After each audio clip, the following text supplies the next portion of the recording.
Muito bem, sejam todos muito bem-vindos ao nosso webinar, aqui com o vereador Adailton e o doutor Paulo.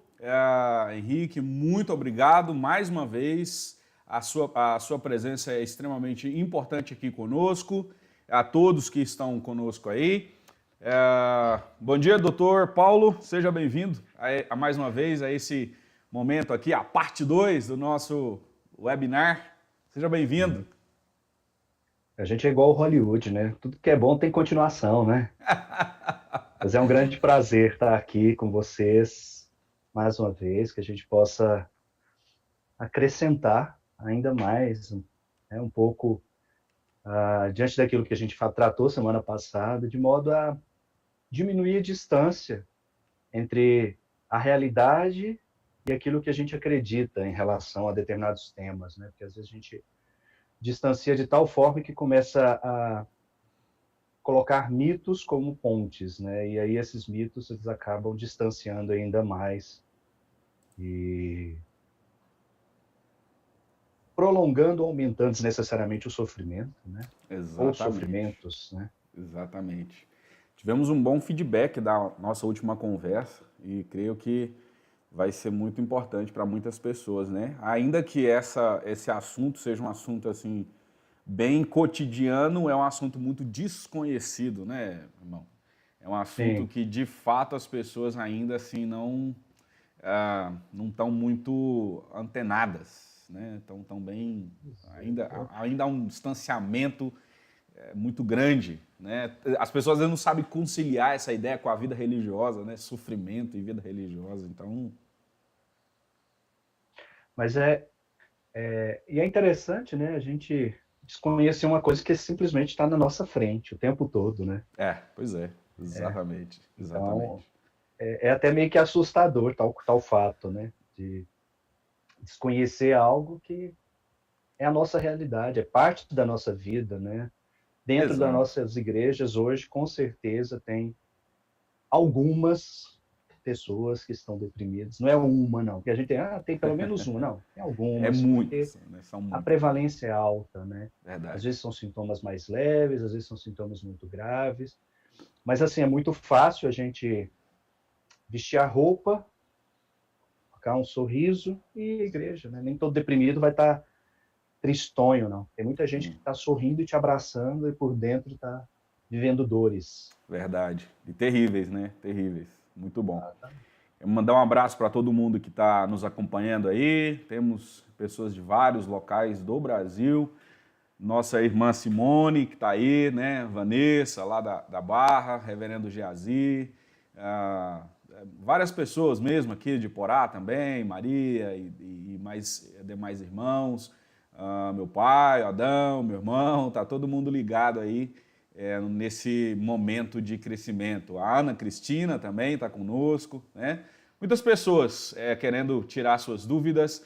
Quero pedir para que você compartilhe aí esse link, né, com amigos, com as pessoas, para que, quem sabe, essas pessoas possam ter condições de fazer suas perguntas, de tirar algumas dúvidas com relação a essa doença, a esse processo emocional que é tão comum e tão desgastante e ainda tão desconhecido na nossa realidade, né? Então, quero pedir você, compartilhe aí, convida seus amigos para vir para cá, se eles não estão lá na igreja, não estão participando, né? Alguns estão na escola dominical, online, nas suas igrejas, mas quem não está... E depois você também pode compartilhar também esse vídeo com amigos, com pessoas assim, tá? Eu queria começar esse momento aqui orando, pedindo que o Senhor nos dê direcionamento, sabedoria, que Ele possa realmente abençoar ricamente a vida das pessoas. E eu queria pedir o nosso irmão, doutor Paulo Henrique, para orar, pedir que o Senhor fale conosco, fale com as pessoas que vão ouvir agora, fale com as pessoas que vão ouvir depois também, né? Existem pessoas que vão ouvir depois esse momento, então que o Senhor possa usar essa nossa conversa, né, meu irmão, para abençoar e reanimar e ajudar muitas pessoas que estão de fato precisando nesse momento. Amém. Então vamos orar. Santíssimo Deus, nós temos o privilégio, Pai, a graça de nos reunirmos mesmo à distância, porque o Senhor providenciou a tecnologia, Pai, para nos aproximar nesse momento, nessas circunstâncias que temos Obrigado, vivido nas Deus. últimas semanas. Obrigado, Senhor. E pela ocasião, Pai, do tema que vamos discutir, quero trazer diante do Senhor aquilo que vamos debater, as pessoas que vão nos acompanhar, que o Seu Espírito Santo possa cumprir a obra que o Senhor se propôs através de nós, Aleluias, meu Deus. Em nome de transformando a forma Jesus. que nós encaramos determinadas situações, a forma como nós reagimos. Senhor, que o amor que é a tua essência, Pai, ele possa transbordar em nossas vidas, para que possamos Aleluias. amar aqueles que sofrem perto de nós, Tem misericórdia, meu não Deus. só em função de um quadro de depressão, mas amar aquelas pessoas que estão ou que vão passar alguma dificuldade, Pai, econômica, emocional, social, em função não só da quarentena, mas de uma eventual crise econômica que possa surgir, Pai. Que nós possamos demonstrar esse amor, primeiro acolhendo e segundo, Pai, agindo. Que Teu Santo Espírito possa nos conduzir, a mim e ao pastor, de modo, Pai, a cumprir aquilo que o Senhor se propôs em nossas vidas. Porque não foi à toa, não foi por acaso que nós nos encontramos Verdade. e que o Senhor levantou pessoas, as pessoas que estão nos ouvindo, porque são essas pessoas que precisariam nos ouvir hoje. Amém, Deus. Nós te Obrigado. adoramos, Pai, te oramos pela vida eterna em Cristo, porque a paz que o Senhor nos dá não tem Covid, não tem risco de vida, Pai, que possa tirar. Porque a tua Verdade, paz, Deus. ela aponta para algo que não tem fim e que ninguém pode remover da nossa vida, porque é o Senhor quem nos deu. Amém, Nós te Senhor. louvamos no nome de Jesus. Amém. Amém. Amém. Amém. Que bom, mais uma vez, sejam bem-vindos. Aline, seja bem-vindo, seja bem-vinda, né? Que Deus possa abençoar ricamente sua vida e as pessoas que estão também nos acompanhando. Bom, só fazer um resumo aqui daquilo que nós falamos na semana passada, que creio ser extremamente importante. A gente fez uma definição rápida do que é depressão, de alguns sintomas da depressão.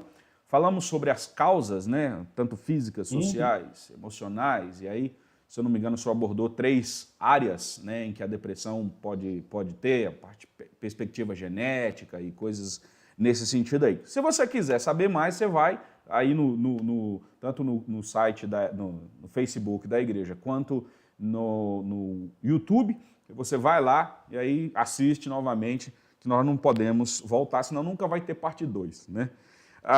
Falamos também sobre a ideia do cristão e a depressão, abordando como o cristão precisa ver essas questões, falando que o cristão passa também por um processo depressivo. Inclusive, abordamos sobre o caso de Spurgeon, né, o príncipe dos pregadores, que teve uma vida depressiva e que pôde trabalhar. Né? Falamos que a depressão não é consequência necessariamente de pecado, sim, do pecado original, mas não de pecado em si. Né? Claro que pode acontecer depressões devido a atos pecaminosos e não confessados. Né? O próprio Davi diz que o corpo dele doía por causa da omissão com relação ao pecado. Nesse sentido, sim. Nem sempre a depressão é uma opressão demoníaca. Falamos que a igreja ainda precisa aprender a lidar com essa questão da depressão. Falamos que ainda existe uma resistência maior de cristãos em buscar o tratamento. Falamos que a depressão ela tem cura e que você não precisa viver o tempo todo, a vida inteira em depressão. É claro que isso precisa ser tratado de maneira bem ampla, né? Porque existem situações complexas que precisam ser avaliadas com relação à questão da depressão. Hoje, nós vamos tentar abordar o seguinte: como a gente lida com alguém que tem depressão. Essa é uma área, assim, creio que é uma dúvida de muitas pessoas, né? Meu roteirinho aqui.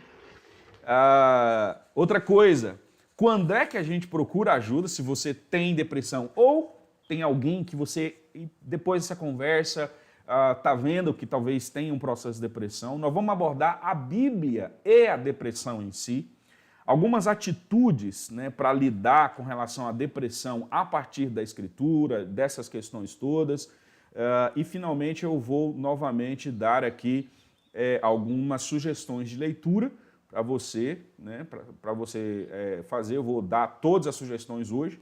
Então a nossa ideia é essa, e aí você vai trazendo as suas perguntas, aquelas questões, né, que você precisar, e nós vamos, à medida do possível, respondendo a essas questões aí, ok? Para começar, vamos só novamente começar aqui com o Dr. Paulo, para que ele traga a definição de depressão, né, e as causas da depressão, só para a gente iniciar e depois falar sobre como lidar com alguém que tem depressão. Então, Dr. Paulo, o senhor pode, mais uma vez, falar para nós, trazer uma definição do que é depressão e as causas dessa depressão, da depressão em si, por favor. Vamos lá, tentar ser sintético, porque a gente se empolga, né? Daqui a pouco tem meia hora falando. O problema é pastor e presbítero falando, aí você já viu o que dá, né? 3 horas nós não cabemos o trem. Não, mas médico, quando se empolga falando de determinado tema, vai longe. Pois é. Mas, assim, eu não sofro disso, não, pode ficar tranquilo. Não, ainda bem. Que bom, né? Pastor não é nem presbítero, né? Tá certo. Vamos lá. Mas a depressão é um transtorno mental de natureza cerebral, ou seja, né, é algo que afeta o cérebro, então é uma doença cerebral, em última instância, que tem como características uma alteração da qualidade do humor, que vai acarretar em tristeza ou angústia ou humor rebaixado, que a gente chama de humor deprimido, de forma persistente, duradoura, e que vai ocorrer na maior parte do tempo por pelo menos 2 semanas.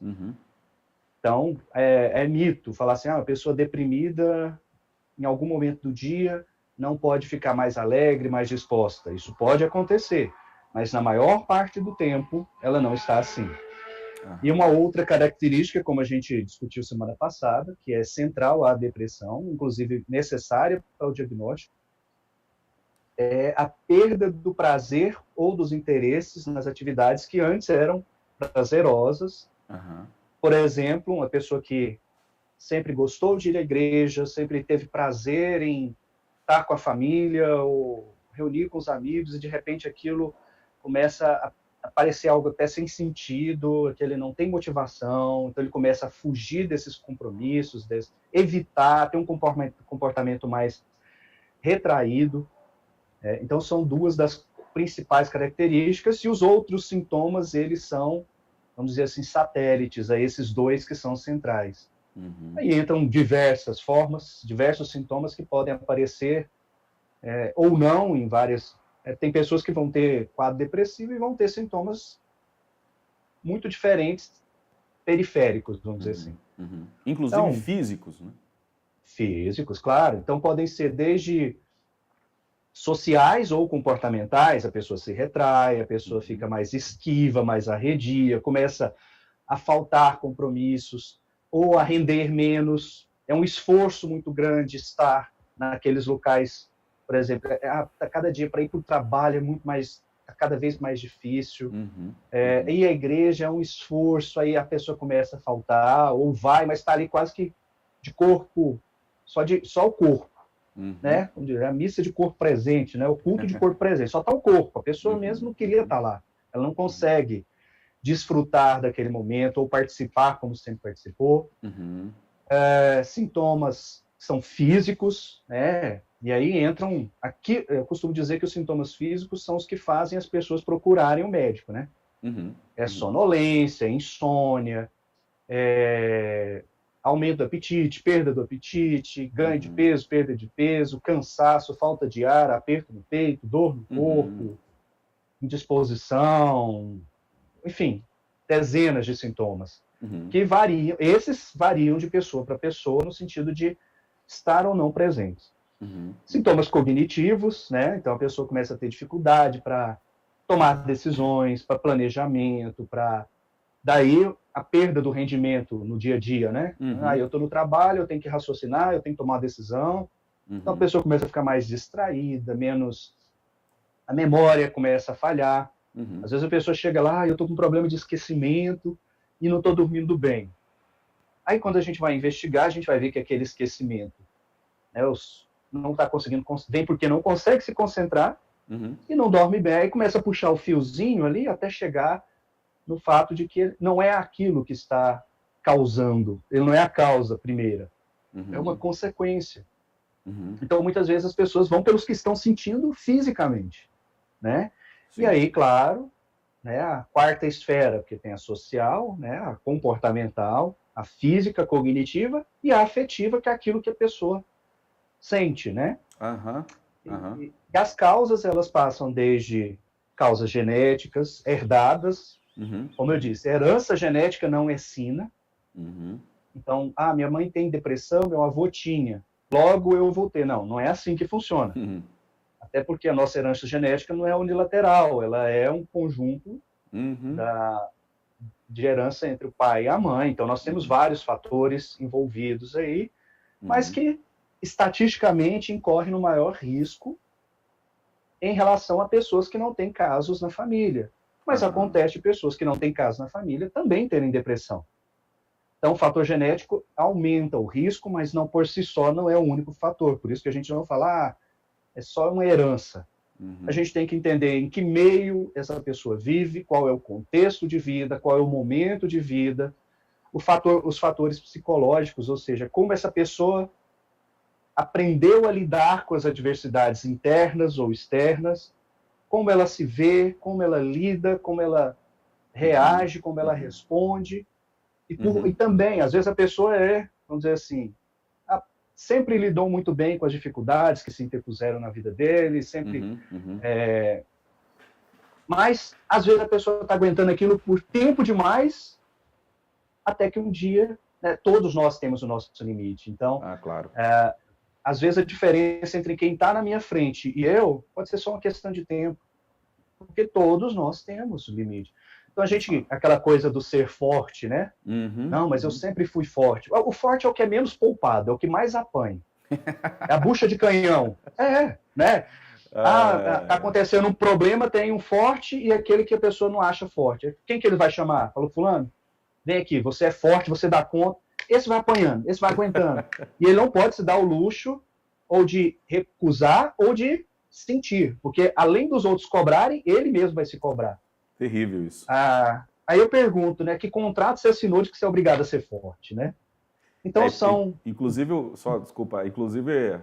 apóstolo Paulo diz que quando o cara acha que é forte, aí que ele é fraco, né? Pois é, né? A gente erra por não conhecer as escrituras. Né? Não vou nem falar do poder de Deus, não. Só das escrituras a gente já começa errando. Verdade. Mas assim, de uma forma sintética, tentando ser o mais sintético e o menos empolgado possível, para não dizer prolixo, é mais ou menos isso, resumindo um pouco do que a gente conversou. Muito bom, muito bom. Então tá aí as definições, né, da característica de alguém que está num processo depressivo. Destaca-se então aqui a perda do prazer, né, das coisas, aquilo que você gostava de fazer, você não tem mais ânimo para fazer. Então, se você já não está querendo muito isso, bota a sua anteninha ligada aí. Bom, vamos para o que as pessoas de fato estão querendo saber, né? Como lidar com alguém com depressão? Então, a gente tem a pergunta da dona Ângela querendo saber disso. Queremos dar as boas-vindas aí ao Sérgio Soares que está conosco. Deus abençoe ricamente sua vida. Como lidar com alguém que sofre de depressão? Deixa eu só fazer algumas considerações extremamente importantes. Existem, e aí na participação do senhor, nós falamos um pouco dessa questão na abertura do webinar passado, mas depressão, eu vou trazer a minha concepção e o senhor traz a do senhor como especialista. A depressão ainda existe um preconceito muito grande, e aí quando eu estou falando de igreja, a coisa é muito maior. E se eu falo de igreja pentecostal e neopentecostal, aí que a coisa expande mesmo, por causa da teologia da prosperidade, Valmir Milhomes no lombo do povo. né, e outros aí que vão abordando essas questões. O ponto é, dentro da igreja em si, existe um preconceito. Olhar para alguém que está deprimido passa uma série de perspectivas na nossa cabeça, porque nós ainda somos preconceituosos e nós não entendemos a depressão. Então a gente não entende o que o outro passa. A gente acostuma com a pessoa, sendo uma pessoa às vezes proativa, uma pessoa, como o senhor falou, forte, e tudo, de repente você vê aquela pessoa num estado de preguiça, né, num estado de cansaço, e aí a nossa tentativa é fazer ela voltar naquele estado. E qual é a prerrogativa que a gente faz? Cara, o que é isso aí? Você não pode deixar, você não é assim, né? Você não é assim. Então, existe ainda um conceito muito equivocado, pelo menos dentro da igreja, com relação a isso. E eu queria que o senhor falasse sobre essa ideia. Existe um preconceito nosso, social ainda, com relação à depressão? E a gente já falou de uma falta de entendimento, mas existe um preconceito com relação a isso? Então, de uma forma geral, sim. Uhum. Eu vou explicar melhor. Certo. Quando a gente fala de uma forma geral, porque assim, a igreja ela é vamos dizer, uma partícula da sociedade, né? Então, nós temos ali concentrado num grupo de 50, 100, 200 pessoas, dependendo do tamanho da congregação. O que o Brasil, de forma geral, mais ampla, que é o geral, representa. Então, nós vamos ter pessoas que têm tem aquela história, eu costumo dizer que tem dois tipos de ignorância, né? A ignorância ativa e a passiva. Então, a ativa é aquela que, apesar de a pessoa depois saber, ter informações, continua a falar, mas ainda assim eu não acredito. E a passiva é aquela, poxa, eu não sabia, então, agora que você me falou, eu compreendo, né? O que eu tenho percebido, então, eu tenho uma experiência em relação à igreja presbiteriana maior, aqui em Goiânia mesmo. Então, o que eu tenho percebido, conversando com irmãos, tem outros irmãos que são cristãos convertidos, psiquiatras também, né, batistas, presbiterianos. Então, assim, isso tem, aqui em Goiânia, ao menos, tem reduzido essa resistência. Né? Os irmãos da igreja até me cumprimentam, né? Porque acho que o psiquiatra é meio doido. Tá? Então, o pessoal até me cumprimenta, que beleza. Eles acham ainda, eles acham ainda. Ainda. Mas, assim, tenho tido oportunidade de ter pacientes, pessoas que vão ao consultório, que são da Assembleia de Deus. A gente sabe que a Assembleia de Deus é muito... na verdade, é um mosaico, né? São várias... culturas, né? É isso.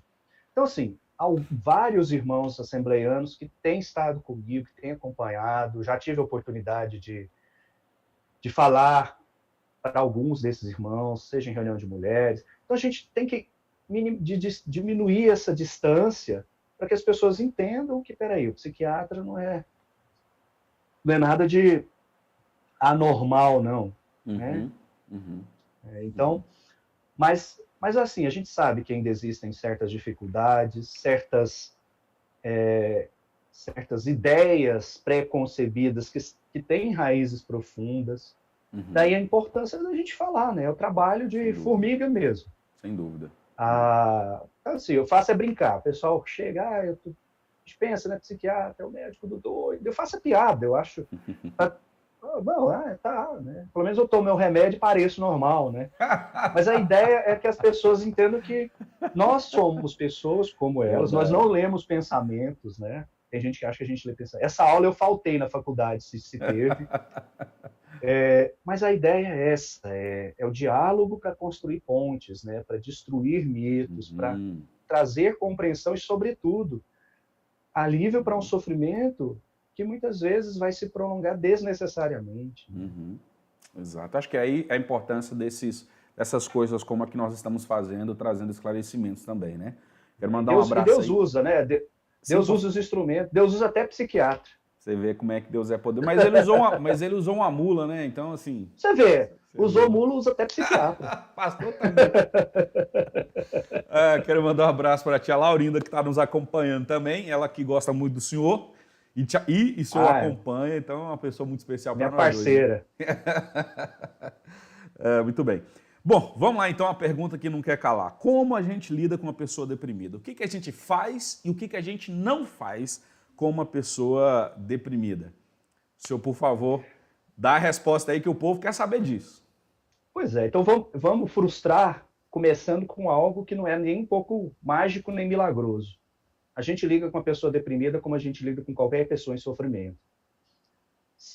Eu costumo dizer, às vezes eu converso com pessoas que estão comigo, eu tenho câncer, ou eu tive um câncer. Eu falo câncer porque é algo que é muito estigmatizado ainda, né, na sociedade. As pessoas ainda têm uma ideia da doença, ou dos cânceres, né, porque a gente acha que só existe uma, na verdade são 250 e tantos tipos de câncer. Uau. A gente tem uma ideia estigmatizada lá do passado, né? Aquela coisa, quase que como a imprensa está pintando o coronavírus, né? Pegou, morreu. Não é assim. Uhum. Então, eu costumo dizer, poxa, peraí, quando você sabe que o irmão da igreja tem câncer, o que a gente faz? A gente ora por ela, a gente visita, você não está sozinho, nós estamos juntos. Se for preciso ir lá com você na químio, dormir com você no hospital, levar comida, as pessoas fazem isso, não fazem?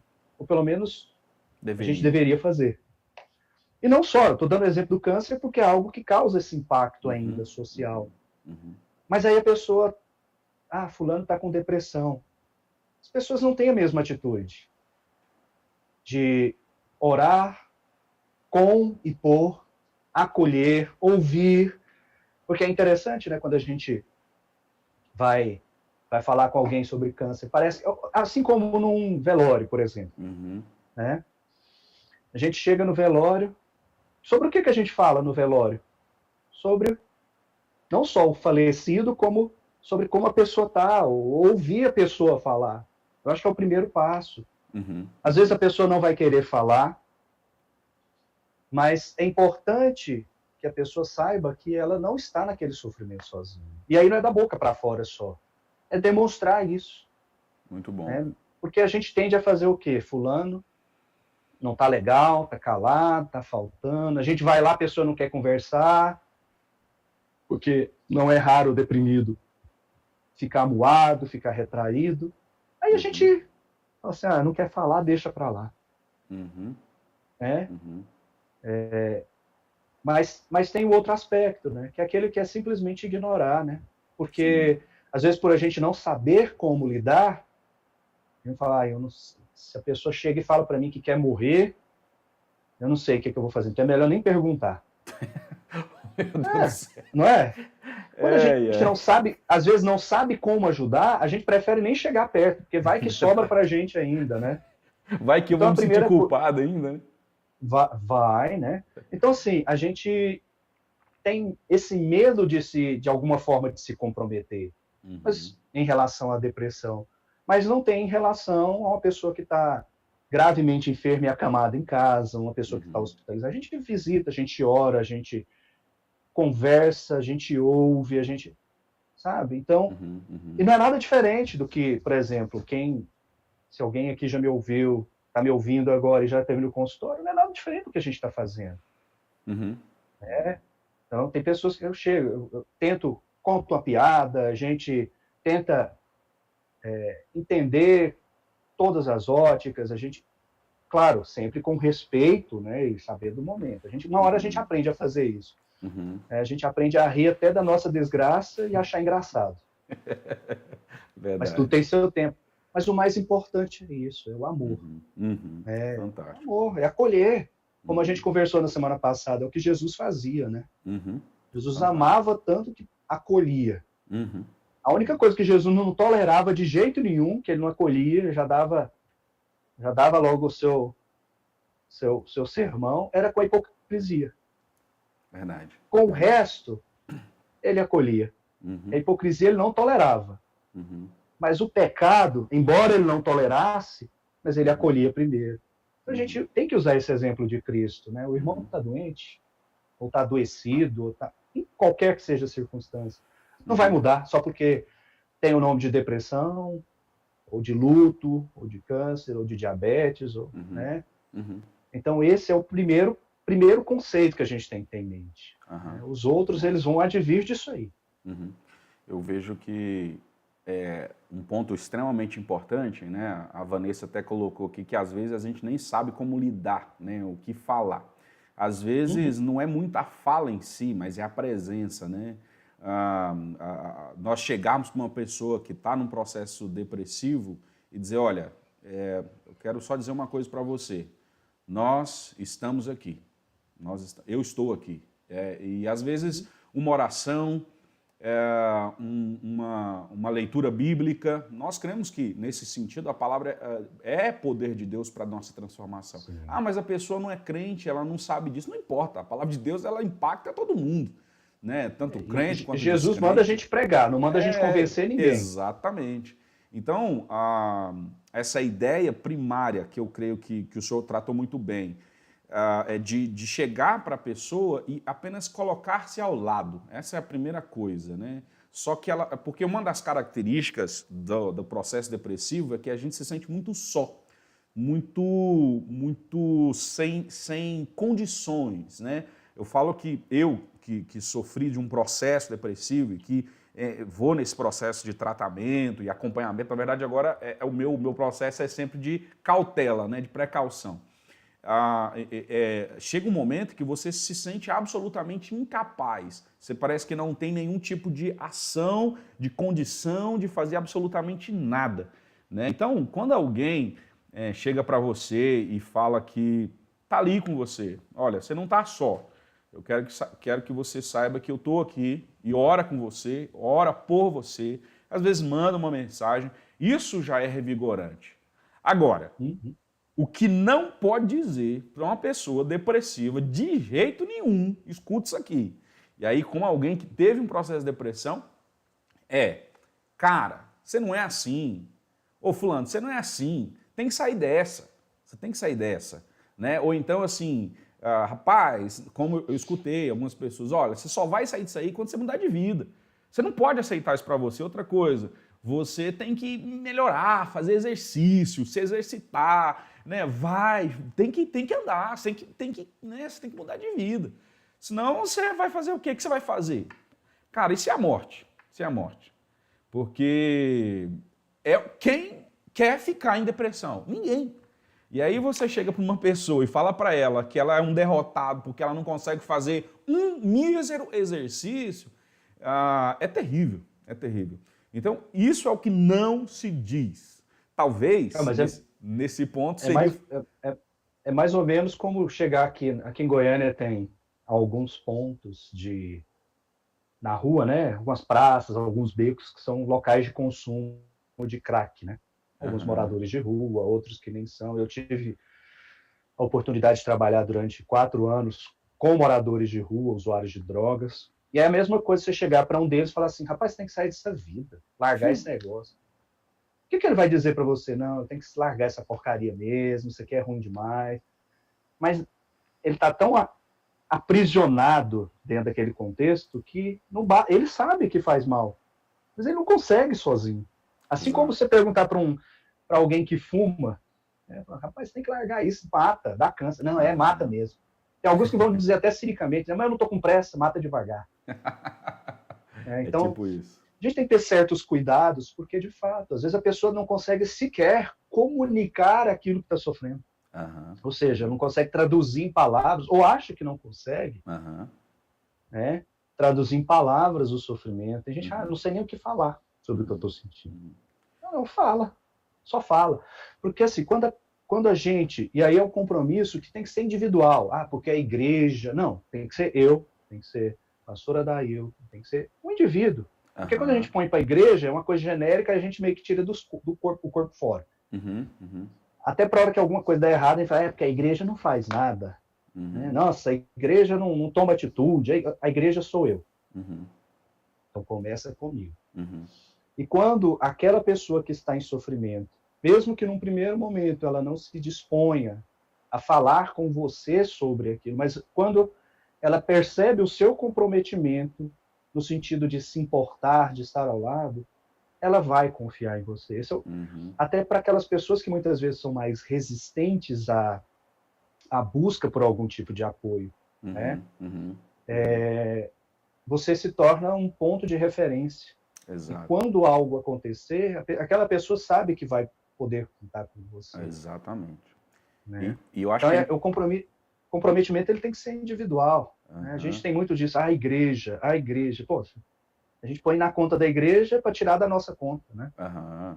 Tem uma coisa extremamente importante, eu acho que nesse processo que demonstra amor, né? Acho que o ponto central é a demonstração de amor, é a empatia, é tentar ser sensível com a dor do outro, entender que aquilo não é uma brincadeira, a pessoa ela não está naquele estado por uma condição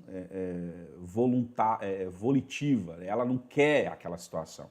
Agora, como é que eu diria que você pode agir? Então, ao invés de falar de que a pessoa ela tem que mudar de vida ou qualquer coisa do sentido, talvez o que nós precisássemos é, primeiro, dizer para essa pessoa, estou com você, talvez orar com ela, ligar para ela, às vezes ela não vai querer te atender, né?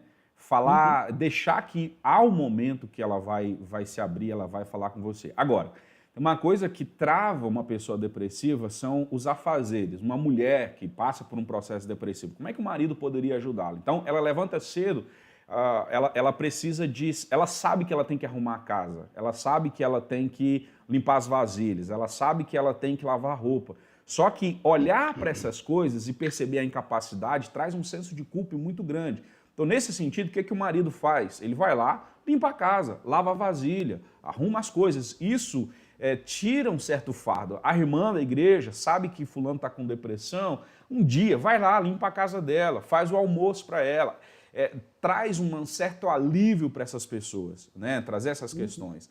Então assim, como eu citei, a pessoa ela precisa fazer, o exercício de fato é uma peça fundamental no tratamento depressivo. Então ao invés de ficar falando que a pessoa tem que fazer isso, passa lá na casa dele, fala, fulano, estou passando aqui na sua casa hoje e eu quero que você vá comigo. Tipo, às vezes a pessoa ela não quer em si, mas ela, devido a essa empatia, você percebe que a pessoa está ali com você, ela vai. E aí sim entra um processo de empurrar mesmo. Né? Não de massacrar, mas dizer, cara, eu estou aqui, vamos embora, eu estou com você. É diferente de dizer, cria vergonha e faz a coisa. É como se você estendesse a mão, né? É aquela história, vai ter dias que você vai insistir, ou vai lá, passar, a pessoa não quer ir, exato. Naquele dia você fala assim, não, vou ficar aqui contigo um pouco. Maravilha. Queria te contar um pouco, contar um pouco da minha semana, ouvir você. Ou seja, não é nada, não é tentar fazer aquela coisa, você tentar fazer a sua visita um consultório médico. Isso pode até criar uma barreira em relação a você, né? Daqui a pouco a pessoa não quer nem te ver. Nem depois que sarar também, não quer te ver. né? Mas vai ter dias em que as pessoas às vezes não têm aquela vontade da iniciativa. Não, eu vou. Mas muitas vezes quando está lá, desfruta. Fala assim, nossa, foi bom ter vindo. Eu não queria ter vindo não, mas depois que eu vim foi bom. Então, isso é importante por causa dessa, pensando nessa coisa da solidão. Né? Porque o processo de adoecer é solitário. Uma pessoa que está acamada com dores devido à dengue, ela está sofrendo, ela está sofrendo. Por mais que eu ou outra pessoa que está ali perto já tenha tido dengue, naquele momento é ela. E o sofrimento ele é solitário, sim. É bom aprender a respeitar o limite, né, das pessoas. Claro. Então, assim, por mais que eu esteja ali, quero chamar essa pessoa para sair, mas eu tenho que aprender a respeitar o limite. E aí é nesse sentido. Às vezes, de fato, ela não vai querer sair. Eu insisti 1, 2, 3 vezes, ela não quis. Beleza, depois eu tento no outro momento. Porque no processo depressivo existem dias bons, existem dias ruins no processo depressivo. Né? Existem dias ruins e dias terríveis. Nos dias ruins, talvez ela consiga sair. Né? Nos dias terríveis, ela não vai conseguir sair. Então, eu acho que esse processo de insistência tem que ser dosado, ela tem que ter essa questão, tentar ser sensível. Agora, por outro lado, nós também temos pessoas que o depressivo ele tem que estar ciente que ele precisa de ajuda. Né? E, assim, se ele não tiver a ciência, pelo menos a ciência de que ele precisa de ajuda, ninguém vai conseguir ajudá-lo. Ninguém. Ele só pode ser ajudado por um psiquiatra, por quê? Porque ele vai ao psiquiatra. Se ele não compreender que ele, de fato, necessita de que alguém pegue na mão dele e deixar ser ajudado, não tem ninguém que vai ser bênção na vida dele. Então, acho que essa consciência do depressivo é extremamente importante, né, doutor? Porque assim, aí a gente vai... É a situação ideal, a situação que muitas vezes é a mais real, e a situação dramática, né, radical. A situação ideal seria, poxa, eu não estou bem, tem alguma coisa que não vai vindo bem. Muitas vezes não é nem um processo depressivo em si, às vezes é um quadro de estresse, mas a pessoa fala, não está legal, está durando demais, não faz sentido eu estar reagindo dessa forma diante de tal situação, isso tem sido recorrente, vale a pena procurar alguém. Né? Procura o pastor, o presbítero, procura um irmão quem é a pessoa em que você confia, né? Procura um psicólogo cristão, ou um bom psicólogo, se não tiver algum cristão, né? E também um psiquiatra, né? Agora, se existe algo que é patológico, que está trazendo um sofrimento que te paralisa ou que te interfere, aí é importante, tem que procurar um profissional, sim, o quanto antes, porque quanto mais tempo você demora, mais você sofre, mais muitas vezes vai cronificando o quadro, o que muitas vezes, dentro do processo de tratamento, leva mais tempo para resolver, leva mais... às vezes vai trazer mais consequências sociais, laborais. Essa seria a situação ideal. Certo. A situação real, muitas vezes, é aquela história. A pessoa passou já um bom tempo sofrendo, quando as coisas se tornam insuportáveis, ela aceita ir, ou quando está muito grave, ela já não tem, às vezes, nem força para resistir, e aí ela é levada. E muitas vezes é a situação que vai acabar, talvez, às vezes, em internações, ou no sofrimento absurdo, ou num risco de suicídio, enfim. E os prejuízos, né? É a pessoa que já tem tanto tempo que não está bem, que o cônjuge se desgastou a tal ponto que decidiu deixar a casa, a pessoa perdeu o emprego, a pessoa vai perdendo os vínculos. Né? Então, a situação radical seria aquela assim, você vai ser levado. Isso. Então, Na força, claro, né? as três situações, elas existem no dia a dia clínico. Né? Tem gente que vai e fala, Paulo, eu acho que eu estou com depressão. Você vai conversar, você vai ver, não, isso não é uma depressão. Você é ansioso, você está sob estresse. Esse é o ideal. Tem pessoas que vão pela, como eu disse, a situação real, né? Entre aspas aqui. Tem tanto tempo, eu estou sofrendo, nem eu estou me aguentando, eu decidi vir porque está muito difícil. E, infelizmente, tem as situações mais radicais, em que, às vezes, inclusive, vai haver casos de internação. Como eu disse, a internação ela é uma exceção. O temor das pessoas é chegar no psiquiatra, você está achado de doido, ou ficar dopado e viciado em remédio, ou de ser internado, né? Na verdade, essas três situações praticamente é raríssimo, aliás, raríssimo acontecer. Tudo que a gente não deseja é criar mais estigma, tampouco dopar ou viciar a pessoa em remédio, e evitar, a todo custo, sempre que possível, que um caso chegue a um processo de internação. Então, agora, sim, então existem casos em que a pessoa ela tem que ser levada, né? Às vezes ela não consegue perceber a situação, ainda que precisa haver o desejo de mudança.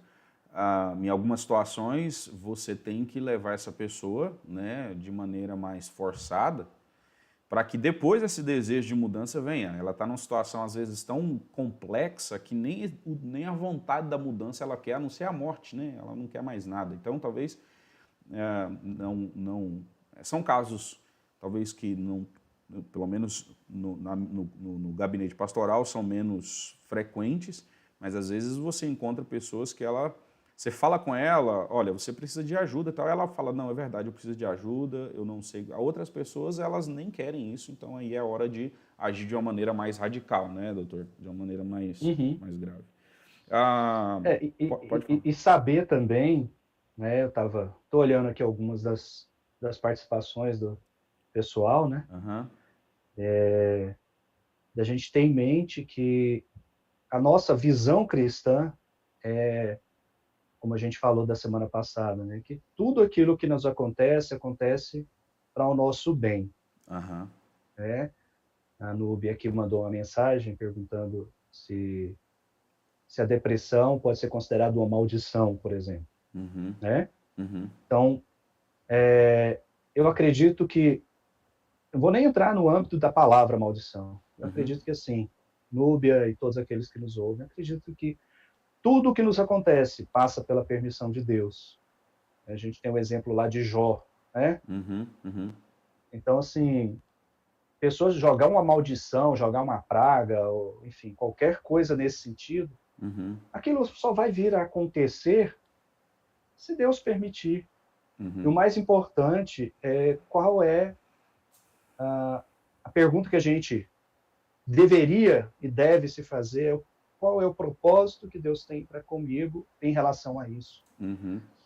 A, o que Deus quer me mostrar, me transformar a partir disso. Uhum. Porque, assim, nós estamos falando particularmente aqui da depressão, principalmente aquelas depressões que são muitas vezes de longo prazo, crônicas ou Uhum. cronificadas, Uhum. mas a gente poderia incluir aqui toda situação que causa um sofrimento de longa data, pessoas que padecem de dores crônicas ou de sequelas graves por muito tempo, de um Aham. acidente ou de um AVC. Se a gente olhar como meramente uma maldição, a gente acaba reduzindo. Poxa, onde é que está a participação de Deus nisso, se é uma maldição? Uhum. Uhum. Né? Uhum. Então, o mais importante é o que Deus quer me mostrar, ou o Uhum. que Ele quer transformar em minha vida a partir desse sofrimento, Essa aquilo que angústia, né? Paulo chamou de espinho na carne, por Uhum. exemplo, né? Uhum. Que Paulo padecia de algo que imagina o tratamento médico para qualquer coisa naquele momento, né? Uhum. Existiam tratamentos médicos, mas comparado aos de hoje, a Sim. maioria deles eram relativamente precários, né? Uhum. Alguns Uhum. dizem que o problema de Paulo era na visão, outros eram no estômago, a gente não sabe. Uhum. Mas ele sofria muito. Sim. E E era ainda assim, o crônico, que né? Deus, né, clamou a Deus, pediu, e Deus simplesmente disse: olha, minha graça te basta. É Uhum. difícil ouvir isso, não é fácil. Porque, poxa, a gente quer solução para dores e sofrimentos. Uhum. Uhum. Mas É. nem sempre é para aquele momento, ou para um ano, 6 meses, enfim. Mas o mais importante é, poxa, se a graça basta, o que é a graça de Deus? Né? Uhum. Porque a Exato, graça é exato. muito maior, a palavra diz, né, que a graça é maior do que a vida. Exato, exato. E pensando nessa perspectiva aí, respondendo a essa pergunta da Núbia, acho que quando nós nos colocamos sobre a maldição do pecado, em Cristo há um novo sentido de vida. Nós fomos livres dessa maldição, da maldição da condenação do pecado. Então, eu não posso atribuir, e nós vamos ver daqui um pouquinho, numa segunda parte, alguns homens de Deus assim que tiveram depressões graves e que eram homens como assim cheios do Espírito de Deus e passaram por situações graves de depressão e isso é extremamente importante, né? Acho que não ver a depressão como uma maldição, mas como um processo de doença que precisa ser lidado, precisa ser abarcado, precisa ser tratado, né, com relação a essas questões. A Vanessa, ela está perguntando ali sobre a ideia de...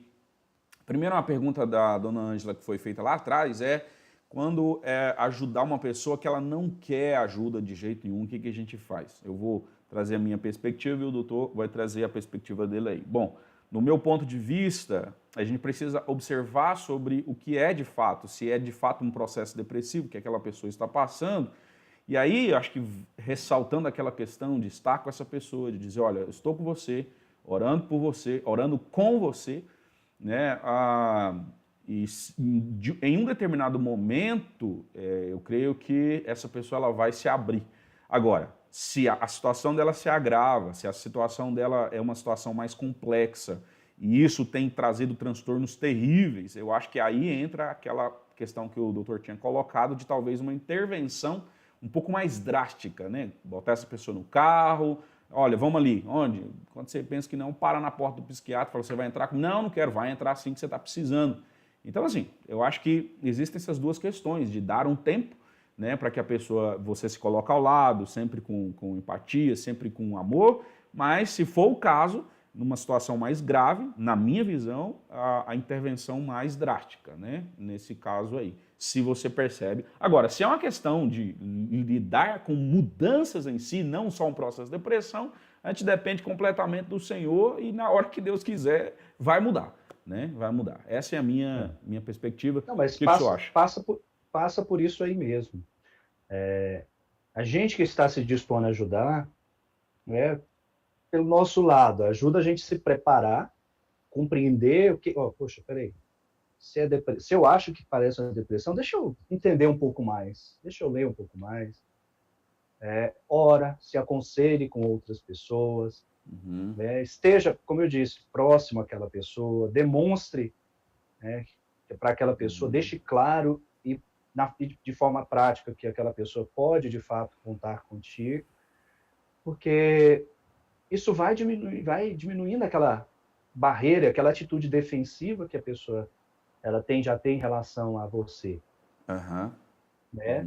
Mas vamos mais uma vez comparar, eu gosto de comparar, porque comparando com outras doenças, né, outras patologias, fica mais fácil a gente ter conclusões. Né? Uma pessoa, por exemplo, você tem lá seu pai, seu avôzinho, seu tio, que quando faz um determinado esforço, sente um aperto no peito, ele fala, não, deu uma dor aqui, deixa eu só parar um pouquinho e respirar que passa. Você, isso aí não tá legal, não, isso aí não tá certo, não tá normal a pessoa sentir uma dor no peito quando faz esforço. Vai no médico, procura um cardiologista, procura um clínico, vai. Não, isso aqui passa, passa. Não, mas já aconteceu isso antes? De vez em quando eu tô fazendo alguma força, dói. Aquilo é o que a gente chama de angina. Angina é um sinal amarelo que o coração tá dando, que alguma coisa não está legal e que lá na frente pode se tornar um infarto. Mas vamos supor que você está dando um aviso. Falou, vai. Você quer que eu vá com você? Vamos. Eu já marquei a consulta para a gente ir. Eu vou passar aí para te pegar. Essa é aquela história, né? Seria entre o ideal e o real, né? Mas aí tem o radical. A pessoa está lá, você chega, a pessoa está pálida igual um defunto, suando, com uma dor horrorosa, né? Você está infartando. Vamos agora. A pessoa fala para você, não, eu não quero ir. Você não vai ficar esperando a boa vontade dela. Porque ela vai morrer ali. Então é a hora da intervenção radical. Né? Eu não quero internar, essa dor aqui vai passar. O médico não preocupa se você quer ou não quer internar. Lhe importa a sua qualidade de vida e a sua saúde. Então são as situações radicais. Né? Então nós temos essas duas situações. Né? O ideal, como eu disse, é que a pessoa fosse por si. Né? O mais comum é que a pessoa ou vá por si ou seja levada, mas com consentimento. Mas, infelizmente, algumas pessoas vão precisar de algo uma mais intervenção. radical, né? É raro, graças a Deus, porque é mais desgastante o processo até chegar ao consultório. Porque chega no consultório, a gente já atendeu pessoas naquela circunstância, então a gente acaba aprendendo a lidar de forma a tornar menos traumático, menos dramático. Né? Como diz, a coisa mais difícil em relação ao psiquiatra é a pessoa ir a primeira vez. O desafio do psiquiatra, além, claro, do diagnóstico, do tratamento, é estimular a pessoa a voltar uma segunda vez. Né? Porque essa questão da pessoa comprar a própria causa e se comprometer consigo pela melhora, sabe? Ela acreditar e perceber que é possível estar diferente, né? Porque a pergunta que eu faço com frequência, né? Do jeito que está bom para você? A pessoa fala, não, não tá. Então a gente tem que fazer alguma coisa. Porque se não está bom, nós temos que fazer alguma coisa em relação a isso. Né? Então, a proposta é de fazer algo. Muito bom. A Vanessa fez uma pergunta que ela tem uma pessoa da família que ela tem um processo de depressão há muito tempo, queria saber como ela pode ajudar, ela mora longe, né?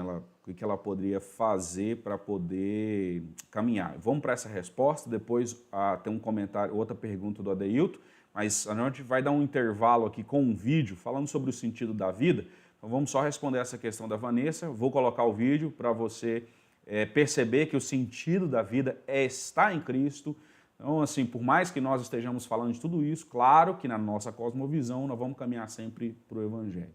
Na minha perspectiva aqui, Vanessa, você tem um familiar longe, né, que vive num processo depressivo. Então, como é que você pode ajudar? Eu creio que, primeiro, orando por essa pessoa, constantemente. Ligando para ela sempre que possível, tentando ter esse contato, munindo essa pessoa com a verdade da Escritura, mesmo que ela não seja cristã. Né? Então, tentando saber por outras pessoas que estão ao redor dela como de fato essa pessoa está. Se você percebe que o caso dela está se agravando, peça às pessoas que estão próximas a eles ali, né? Pessoas que estão próximas a essa pessoa, para que os demais fiquem atentos e, como a gente já falou, em casos de coisas mais graves, que proponham, marque uma consulta com um psiquiatra, né, marque uma consulta aí com alguém para poder ter esse acompanhamento. Então, na minha concepção, a forma que você poderia ajudar à distância seria essa daí, tá? Então, vou passar aqui a palavra para o Dr. Paulo para ele dar a opinião dele, e aí a gente vai para o vídeo e depois volta com a pergunta do Adeilton aqui também, tá bom? Mas eu subscrevo o que o pastor falou. Acho que é por aí mesmo, viu, Vanessa? Você manter contato com esse familiar, como eu disse, demonstrar o se importar, né? Até como, quem sabe, através disso você mesma possa estimulá-lo a aceitar esse atendimento, caso ele não tenha sido atendido, ou estimulá-lo a procurar alternativas para um tratamento que às vezes não está tendo sucesso, mas também entrar em contato com pessoas que você sabe que vivem perto desse familiar, que tem uma boa relação, que tem uma boa proximidade, estar com eles em comunicação, no sentido de falar, poxa, olha, eu estou percebendo isso, eu estou sentindo aquilo, como é que você está tendo? Para ter um trabalho mais cooperativo. Porque para quem está mais longe é tudo muito mais difícil. É muito mais fácil para quem está perto, até para pegar na mão na hora na hora da necessidade mais drástica, né? A não ser que você tenha um bom relacionamento com esse familiar e fala, fulano, eu estou indo aí agora, marquei uma consulta, eu vou aí te buscar e você vai comigo, se for possível. Porque de outra forma a gente vai acabar dependendo ou daquela pessoa estar se disponibilizando e aceitando aquela intervenção, ou da ajuda de terceiros, né? Muito bem.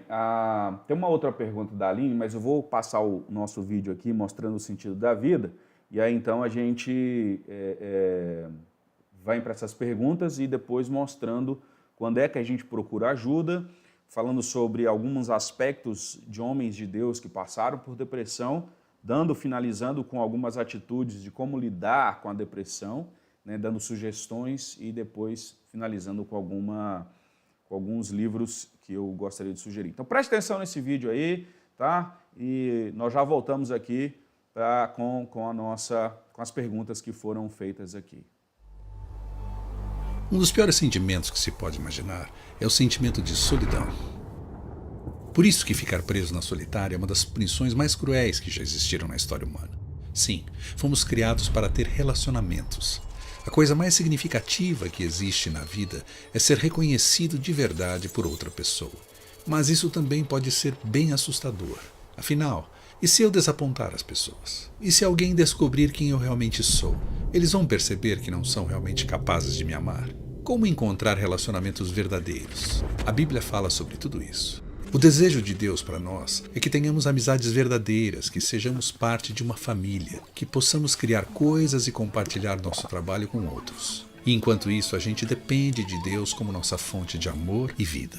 Mas aí vai o problema. Existem tantas barreiras para alcançar isso. Existe a solidão, o medo, o ódio.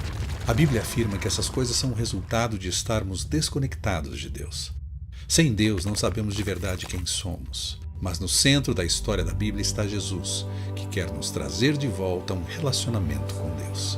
Jesus afirmou que Ele quer se relacionar conosco, mesmo com todas as nossas falhas. E quando você se dá conta do quanto é amado por Deus, que Ele não tem vergonha de você, isso muda tudo. Isso te dá uma fonte de amor que não é a sua. Então a história da Bíblia nos chama para o relacionamento mais importante que existe. Sim, está nos chamando para conhecer e ser conhecido pelo próprio Deus Criador.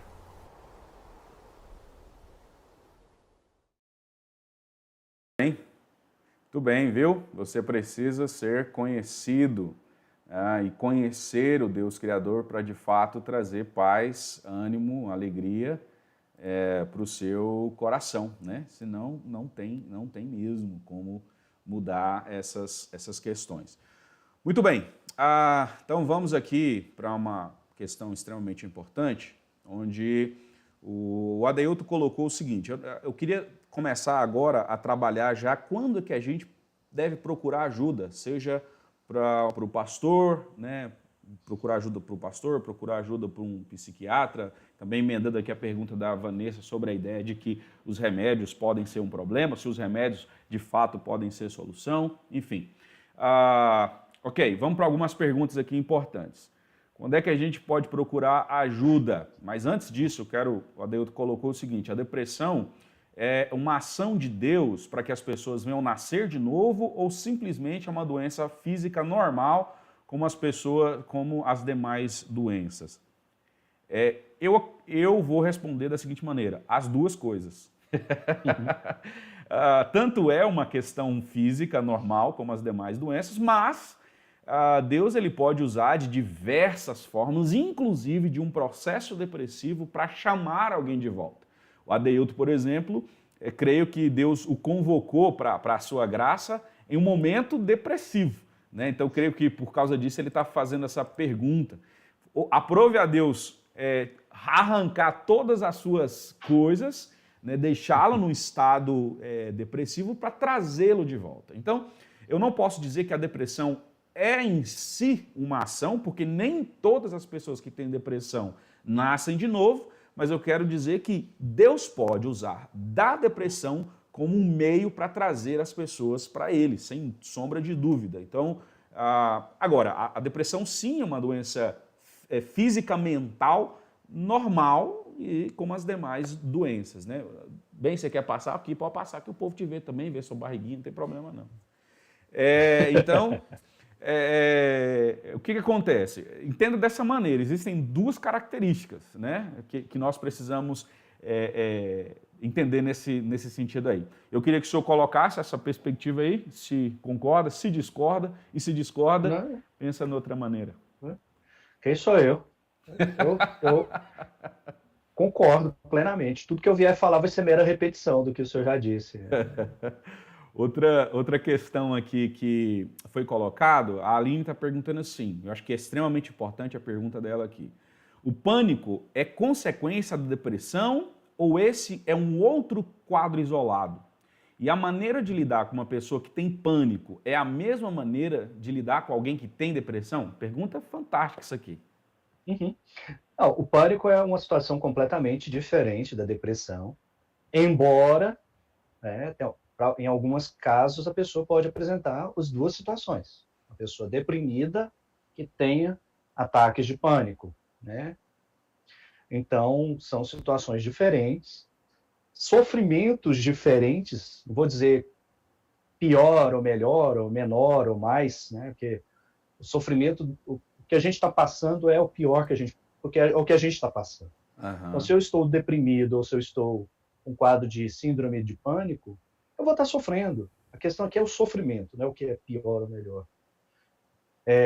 O prognóstico do pânico, por exemplo, o transtorno da síndrome do pânico, é um bom prognóstico, é algo que é muito sofrido, enquanto sem um tratamento adequado ou ainda sem uma resposta às intervenções, mas o pânico ele é completamente curável, tratável, né? E a questão do tratamento, do como lidar, não é diferente. É como eu disse, a gente deveria tratar a todas as pessoas que sofrem da mesma forma, no sentido da empatia, do se importar, do se aproximar, do orar por, do se dispor a estar com, de acompanhá-la. Nesse sentido, não vai mudar. Né? Então, de modo que a pessoa ela não se sinta tão sozinha nesse momento. Né?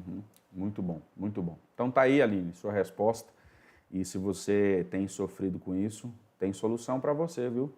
A graça Amém. de Deus e pessoas que Deus vai colocar do seu lado para te animar, tenho certeza que você pode ficar livre dessa angústia para sempre. Ainda que Amém. seja um processo longo de tratamento de Deus para a sua vida, né? O Adeildo está perguntando aqui se toda depressão leva ao sintoma físico ou existem outros tipos de depressão, ou melhor, na depressão que existem outros sintomas. Eu acho que o senhor respondeu isso lá no início, mas só para ratificar aqui a pergunta dele, né? Nem toda depressão vai levar a sintomas físicos. Né? Como eu disse, os sintomas eles são diversos e são variados. Você pegar 10 pessoas com depressão e perguntar às 10 o que elas estão sentindo, um grupo grande vai ter determinado conjunto de sintomas semelhantes. Eu tenho dificuldade para dormir. A outra, eu também, mas aí vai ter um que falar, olha, eu durmo 16 horas por dia. Se eu pudesse, eu ficava só dormindo.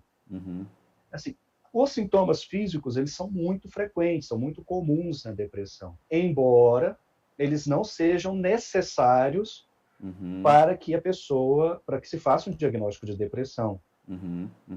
Sim, porque às vezes a pessoa vai ter sintomas que são, como eu disse, cognitivos. Eu tenho dificuldade de concentração, minha memória está ruim, eu tenho dificuldade no rendimento do trabalho, eu estou isolado, eu não tenho disposição. Mas os sintomas físicos são muito comuns, né, como eu disse, numa gama de sintomas. Né? Tem pessoas que vão ter depressão e a queixa deve ser um aperto no peito. Nossa, eu tenho um aperto no peito, parece que alguém me sufocando. O outro vai ter cansaço. O outro vai perder apetite e perder pesos. Ou o outro vai comer muito. Né? Então, não dá para guiar um diagnóstico de depressão só pelos sintomas físicos. Eles são, como eu disse, satélites. Tem os sintomas que são essenciais, né? Como a gente logo vai falar sobre Elias, por exemplo. Elias tem tudo para completar os critérios da CID-10 e do DSM-5 lá para depressão. Muito bem. Só para esclarecer, a CID-10 e DSM-5 é um grupo, São livro, sistemas de classificações. Isso. Né? O CID-10, que é a Classificação Internacional de Doenças, está na 10ª versão, ano que vem, vai para a 11ª, que é da Organização Mundial de Saúde, que está muito benquista em tempos de coronavírus.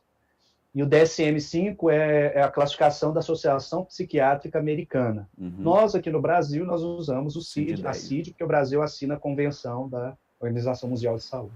Muito bem. Esse é o famoso CID. Né? É o CID mesmo. Muito bem.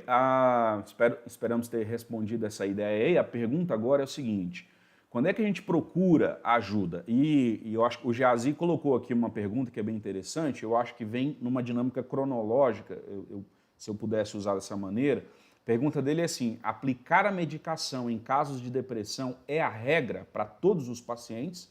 Ou haveria um estudo que indica uma porcentagem? Deixa eu só colocar um ponto de vista pessoal, e aí o Dr. Paulo pode colocar o ponto de vista, o contraponto, enfim. Eu colocaria a seguinte perspectiva sobre um processo de tratamento. Eu, sendo cristão, qual a primeira coisa que eu deveria fazer num estado assim? Eu diria procurar seu pastor. né? Procure seu pastor. Em muitos casos, uma reorientação, uma cosmovisão, uma situação, ela resolve o problema. Se o seu pastor não tem muita abertura para isso, procure outro pastor. Agora, por que eu falo isso? Porque, às vezes, muitos dos nossos casos depressivos se dão por uma perspectiva egoísta equivocada, uma perspectiva de idolatria do eu, uma cosmovisão de mundo errada, e que a Escritura, sendo aplicada, ela reorienta essas situações. Então, a pessoa ela está num estado em que, às vezes, numa conversa, 2, 3, 4, ela consegue começar a mudar as ações, e aí, então, essa seria a primeira perspectiva. Agora, se a pessoa está num estado que ela nem consegue me ouvir, ou seja, eu não consigo atingir o coração, levar ela à reflexão, porque ela está num estágio já um pouco mais avançado, aí eu diria que o pastor deveria, junto com ela, procurar um psiquiatra, ou ela mesma procurar um psiquiatra, né, para que o remédio dê a ela apenas uma estabilidade. Uma estabilidade. Ele vai colocar a pessoa numa condição de reflexão, coisa essa que, num processo grave de depressão, ela não tem condição de fazer. Então, ali o remédio dá uma estabilidade para que ter possa agora ser orientada. Então, logo depois do psiquiatra, com o uso do remédio, ela deve ter acompanhamento para que haja reflexões, mudança de cosmovisão, né? E aí, nesse sentido, eu não acredito que o remédio por si só, ele é 100% efetivo. E aí, claro, depois o doutor vai colocar a sua perspectiva. O remédio, se você depender do remédio sempre, você vai usar remédio o resto da vida. Então, assim, o remédio ele apenas te coloca num estado de normalidade para que você tome decisões. O remédio não vai mudar seu caráter, não vai mudar seu casamento, não vai mudar absolutamente nada que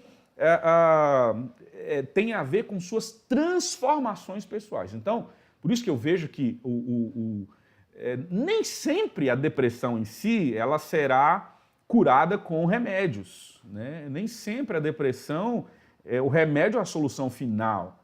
Também não sou favorável ao uso de muitos medicamentos de dosagem alta. Creio que o doutor também pensa como eu.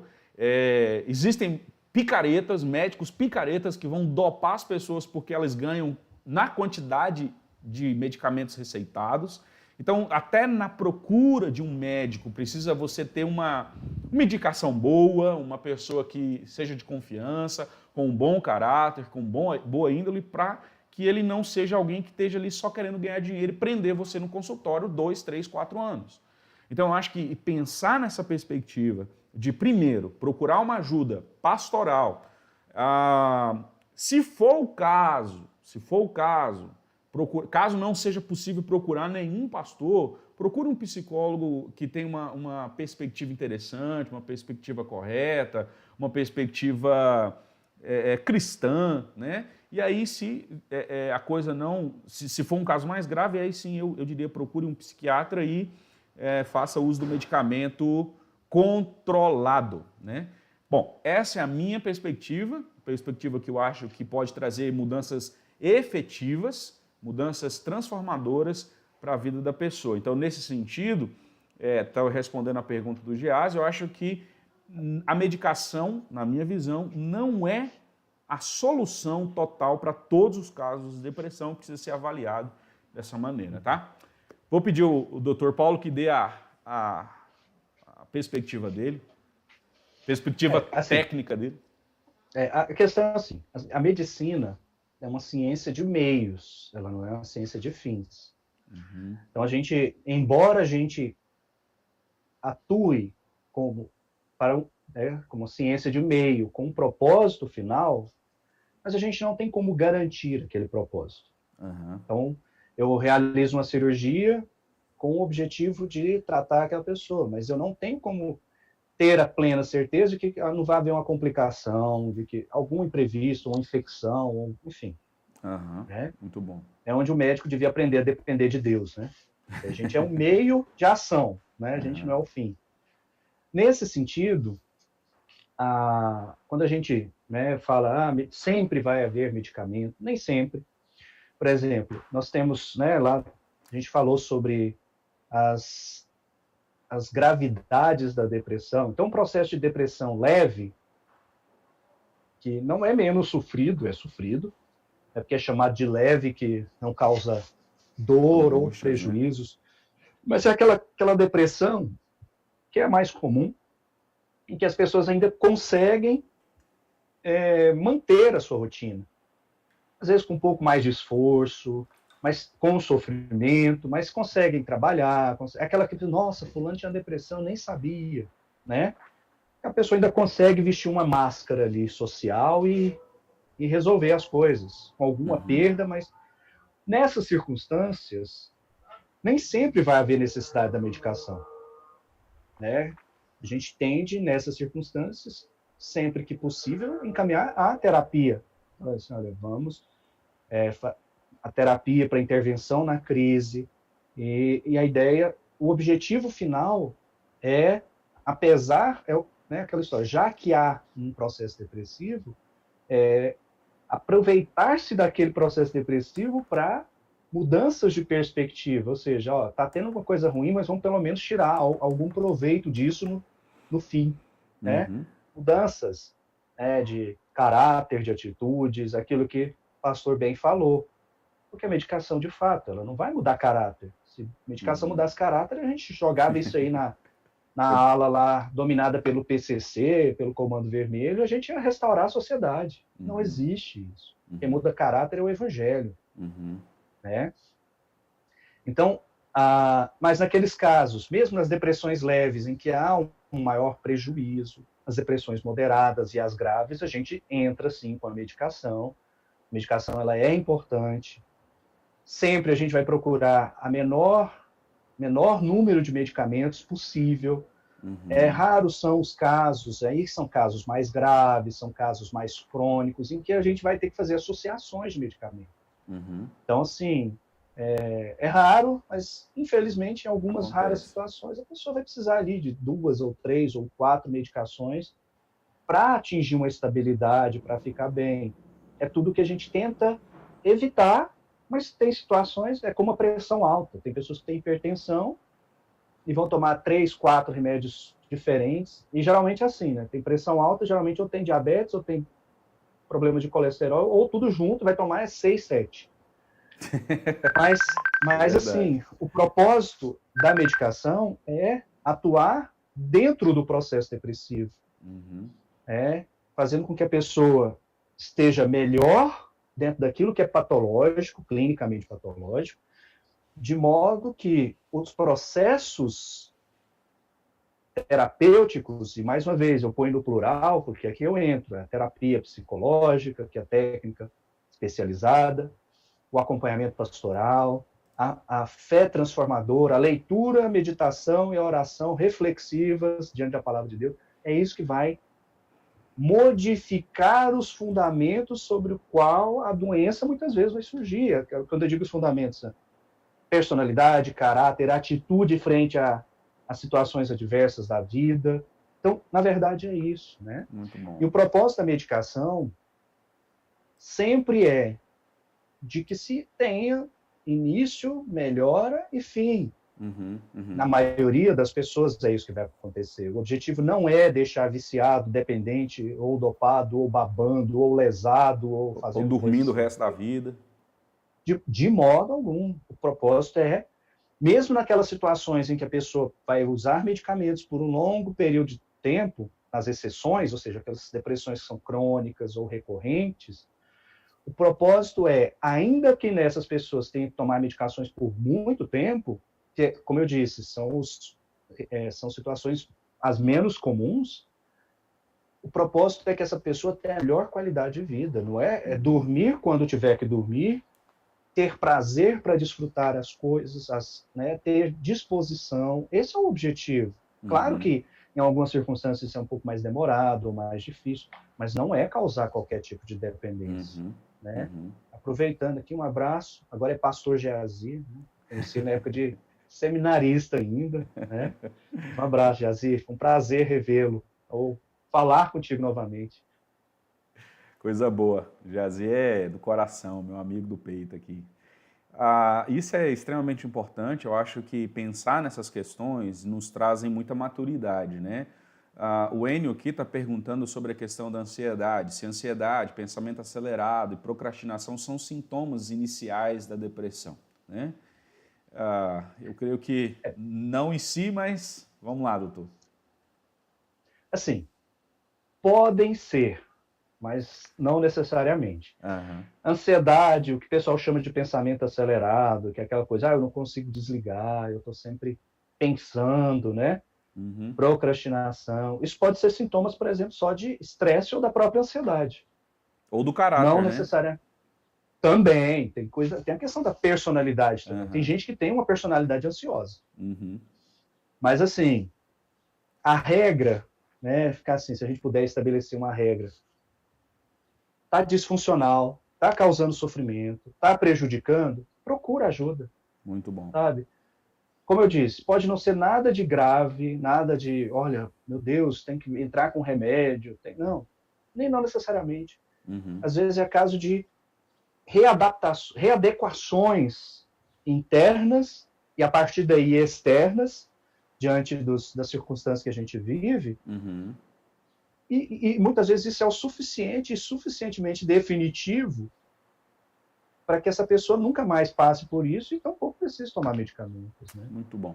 Então, só para essa ideia aí, né, doutor? O objetivo de um psiquiatra sério, principalmente como o senhor, o psiquiatra cristão, não é ganhar dinheiro botando a pessoa na dependência da medicação. Eu estou falando isso porque existem muitos medos, né? As pessoas têm muito medo da medicação. Eu mesmo faço uso de medicamento.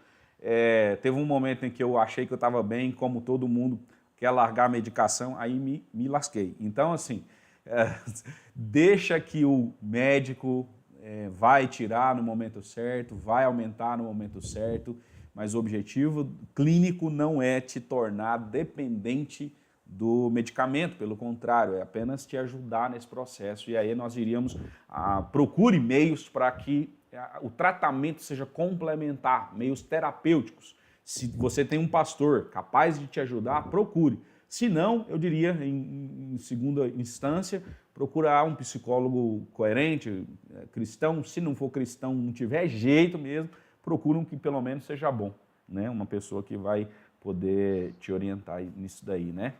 Mais alguma questão sobre essa perspectiva aí, doutor? Não, como eu disse, aquela pessoa que vai ao médico, ao psiquiatra, e usa a medicação e fica só com a medicação, não tem grande diferença de uma muleta. É como uma pessoa que quebra uma perna e está com a muleta. Eu não estou forçando, não está doendo, aquele quadro agudo da fratura melhorou, mas e depois? Onde é que entra a reabilitação, né? Uhum, aquela coisa da fisioterapia, porque o propósito não é a pessoa se usar a medicação como muleta. Ela é parte do tratamento, como a gente disse semana passada, mas ela não é o único tratamento. Uhum, Nós falamos de tratamento, a gente falou do biopsicossocial, né? Uhum. Ela tem que mudar o interno fisicamente, mudar o interno psiquicamente, e mudar aquilo que é possível ao meu redor, seja nas minhas atitudes, e aquilo que não é possível mudar, porque não depende só de mim, que eu possa, dentro desse processo de terapias, mudar a forma como aquilo me afeta e como eu lido com aquilo. Esse é o propósito do tratamento. Isso é o tratamento, de fato. Não é só a medicação. Muito bom, muito bom. Vamos para a nossa, eu diria que já última parte aqui, a Bíblia e a depressão em si. Gostaria de entender o seguinte, que você entendesse o seguinte. Existe o termo depressão na Bíblia? Não. Não. Não porque naquela época essa palavra não existia, né? Na verdade, as pessoas tinham vários nomes. Os gregos chamavam de melancolia, por exemplo, né?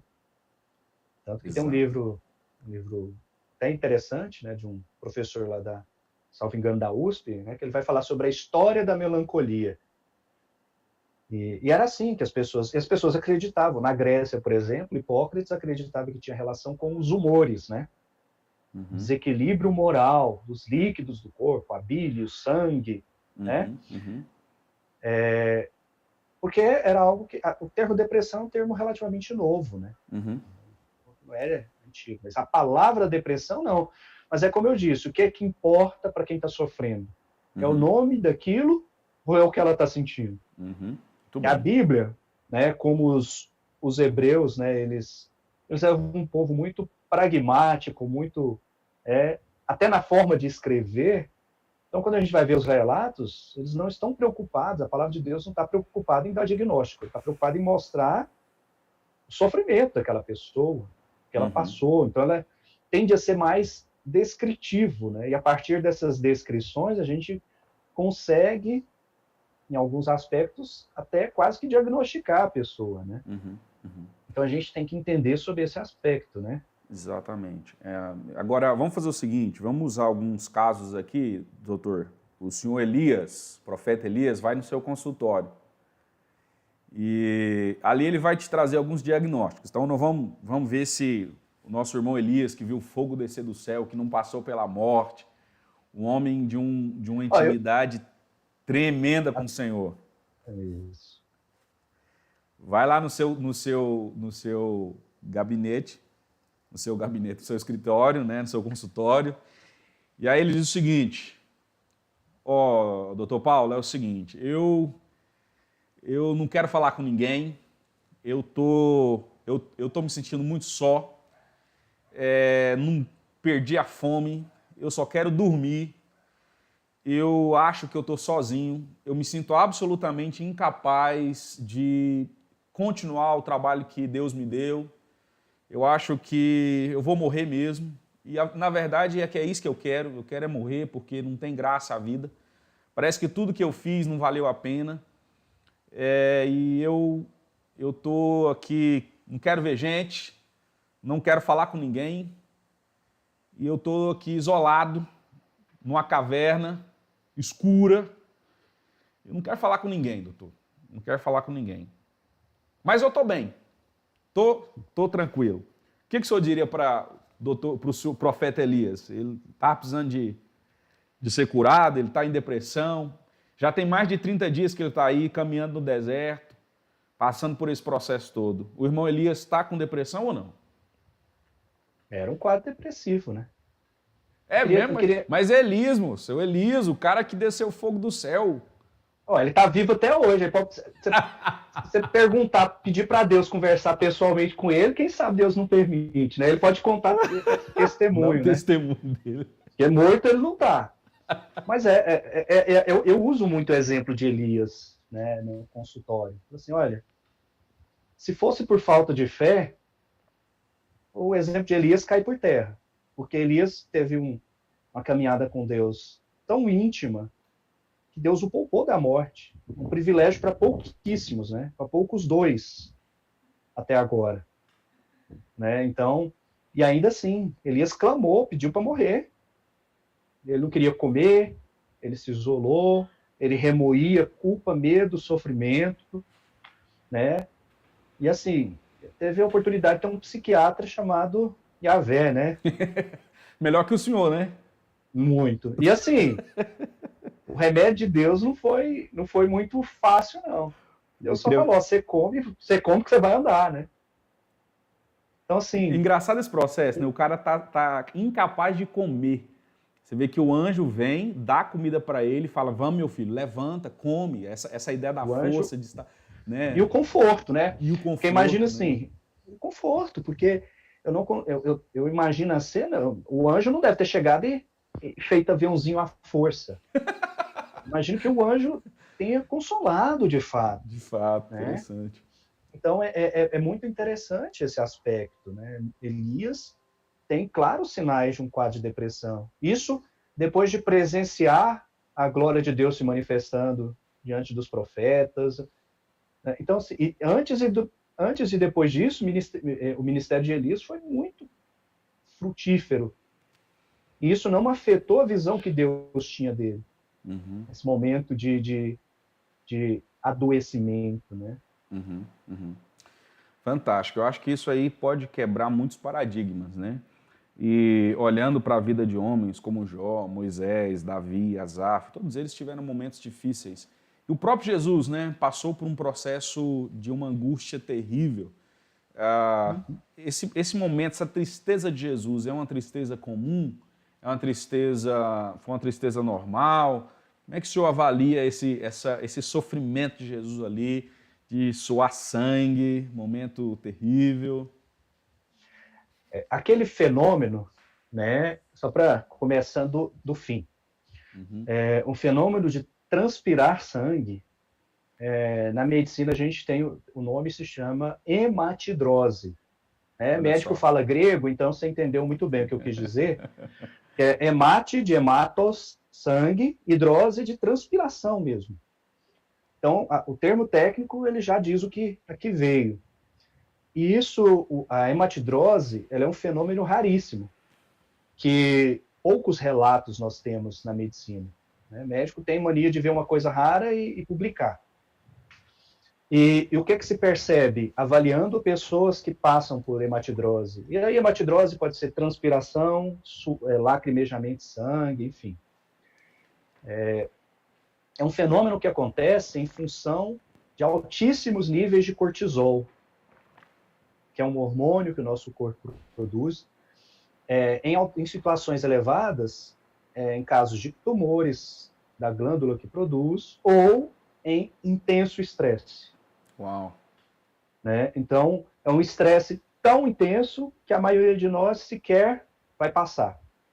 E é um estresse que ali no caso de Jesus era uma angústia, ou seja, era algo emocional, e que se refletia no que era físico, contrariando os gnósticos aí que acreditavam que Jesus era só espírito.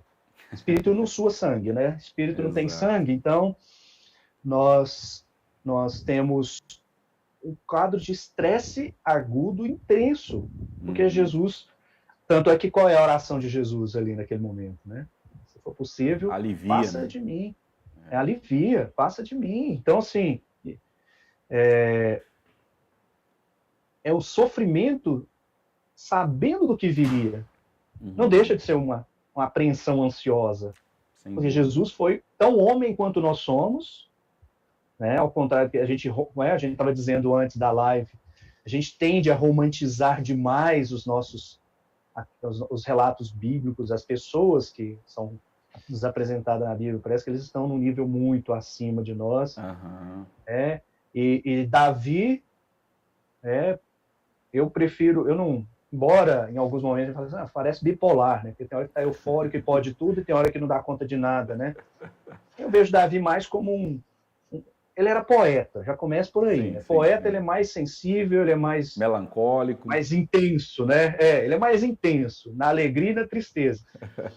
Mas a gente tende a romantizar. Davi era o homem segundo o coração de Deus, mas foi um mala, Sem dúvida. E traiu, que mandou matar, mas que sempre se submetia. E assim como Cristo sofreu, Cristo sentiu dores físicas antes da crucificação, porque as dores, imagina, quem já passou, e todos nós já passamos por uma angústia, aquela sensação terrível no peito, aquela inquietude da alma, É isso que Jesus sentiu. Então, até o motivo para o qual a gente clamar por Jesus, porque ele sabe exatamente por ter sentido na pele. Compreende exatamente. O texto de Isaías, fala que ele é homem de dores, sabe que é padecer, de fato, Eu vejo que esse ponto é extremamente importante, e eu queria já ir para o final aqui. O seu Adãozinho está falando que o consolo de Elias foi Deus dizendo, você não está só, existem 7.000 que não se curvaram, então ele é confortado ali com a ideia de que ele não estava só, pelo próprio Deus. Interessante essa perspectiva aí, aquela história, Deus é um grande terapeuta, Sem dúvida. Ele conhece, as nossas emoções, ele criou. E assim, quando Cristo vem encarnado, a última, entre aspas aqui, a última barreira que poderia haver foi quebrada. Exatamente. Porque Deus se tornou como um de nós, Ou seja, Deus se humilhou para se tornar um de nós.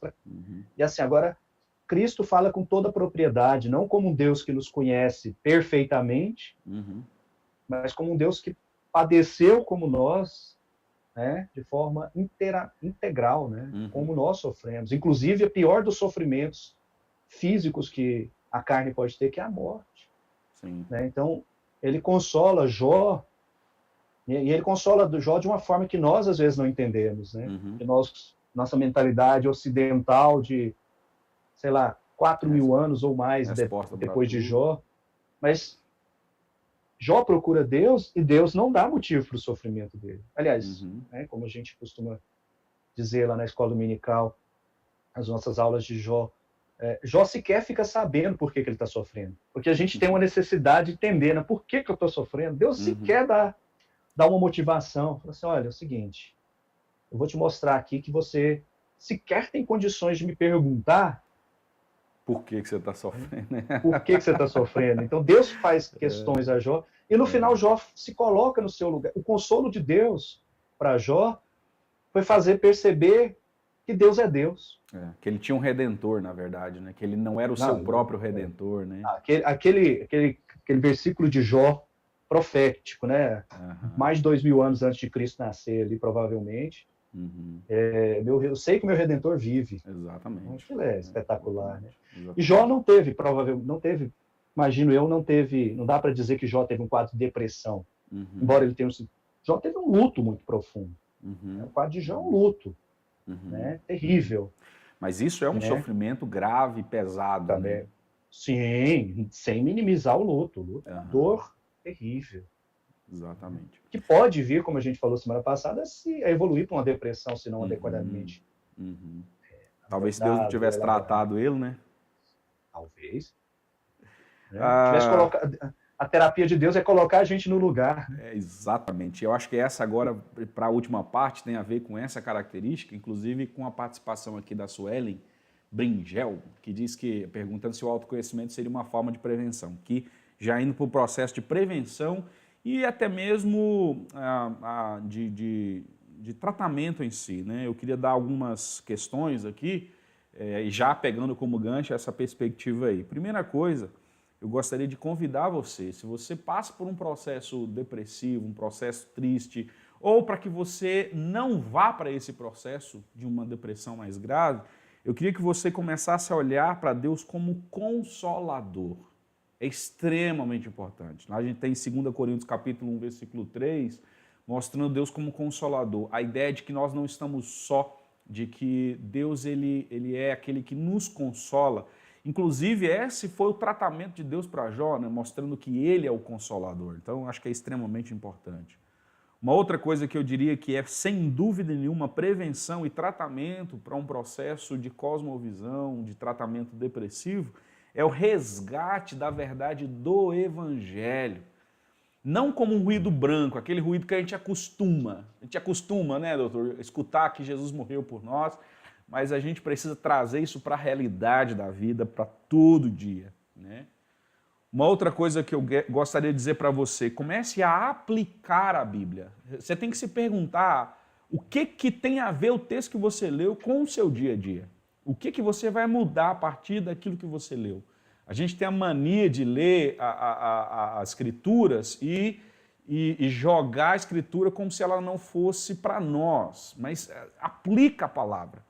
E aqui, respondendo à pergunta da Sueli, lide contra seu ego, aprenda a olhar além de si mesmo. Eu acho que quando ela pergunta sobre essa ideia do autoconhecimento,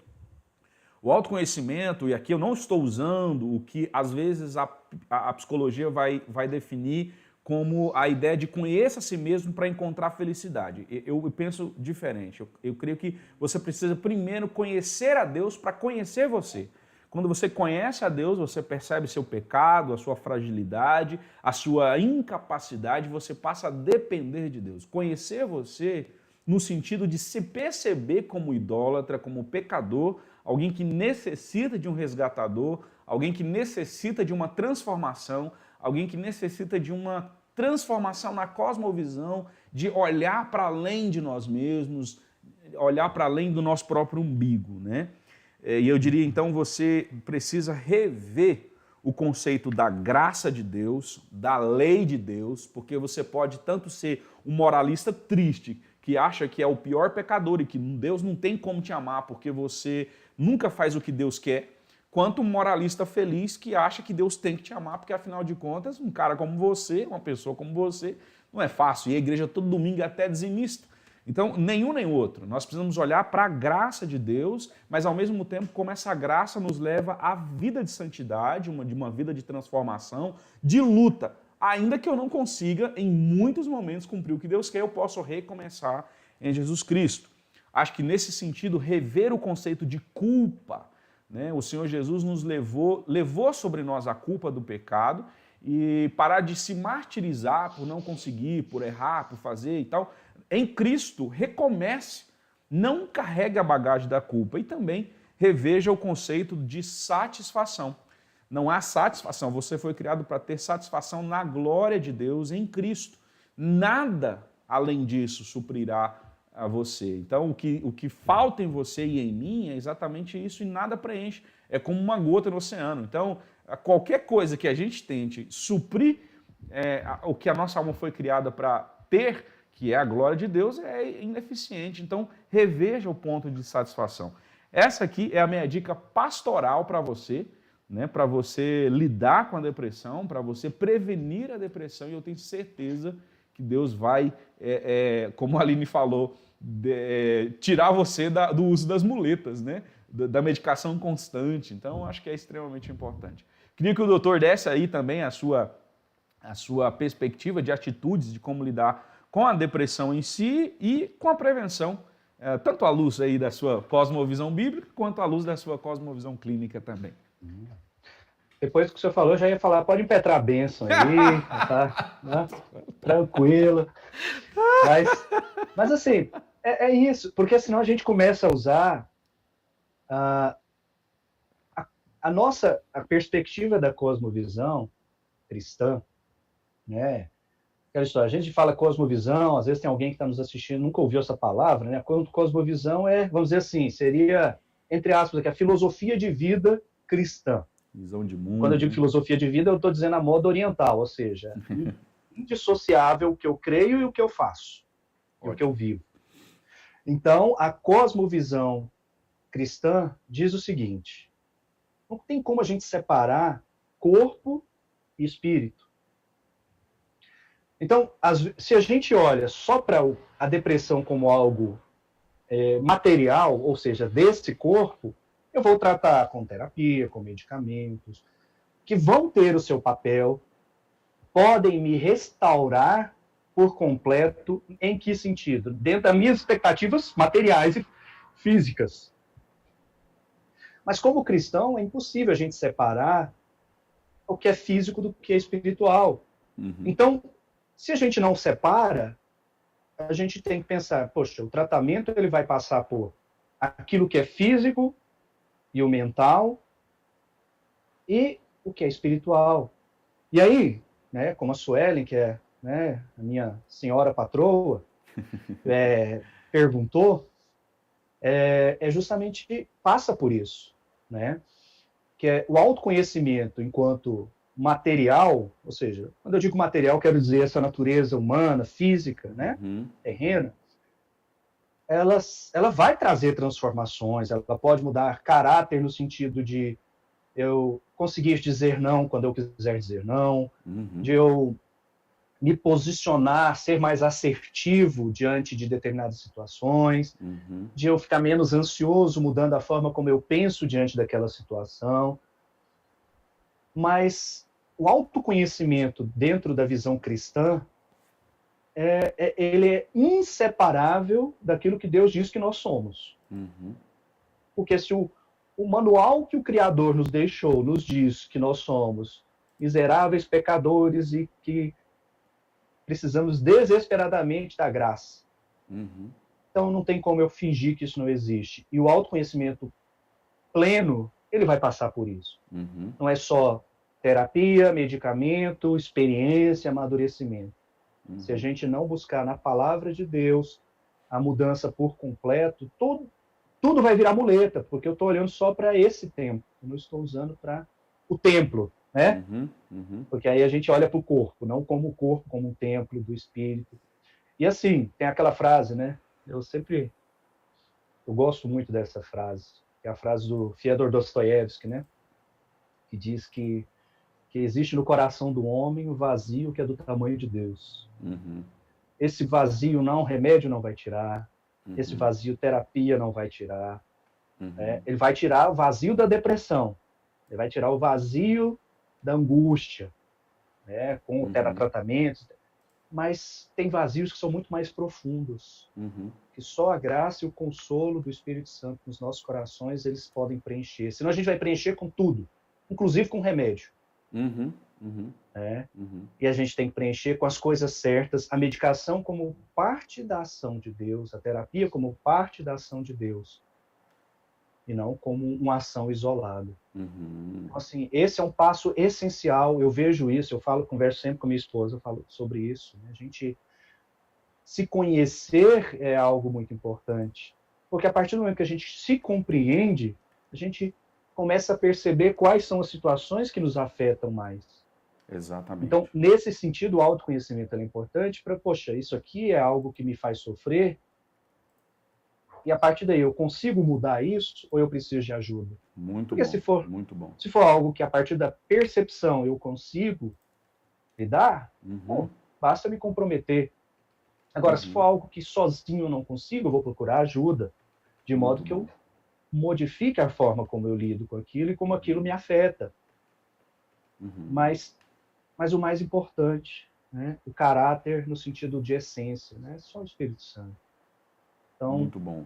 E lembrando que crente tem que se lembrar daquilo que Jesus Cristo falou: no mundo tereis aflições, mas sobretudo tem de bom ânimo, porque eu venci o mundo. Amém. Então, não quer dizer que a nossa caminhada aqui vai ser flores e jardins. Nós vamos passar por dores, por perseguições, por sofrimentos, por doença, e grande parte de nós, inclusive, pela morte, se Cristo não voltar antes. Então, nós vamos passar por sofrimentos físicos, emocionais, sociais. Nós estamos passando por um sofrimento. Uhum. A chuva cai sobre bons e ruins. O sofrimento também. Uhum. Mas a graça libertadora, essa é para poucos. Então, vamos abraçar essa graça libertadora que traz uma paz que o mundo não tira. Uhum. E a depressão também, mesmo na hora da angústia. Amém. Amém. Fantástico. Eu acho que essas são questões muito importantes. Eu estou colocando aqui no grupo no Facebook e no YouTube algumas indicações de livros, né, que eu vejo ser extremamente importantes para que a gente possa lidar com essas questões e saber um pouco mais, algumas coisas que às vezes nos geram dúvidas, né? Então, estou colocando aqui algumas questões. Acho que no Facebook também eu já coloquei isso daí também, tá? Eu quero agradecer demais, Dr. Paulo, pela atitude de prontamente estar conosco.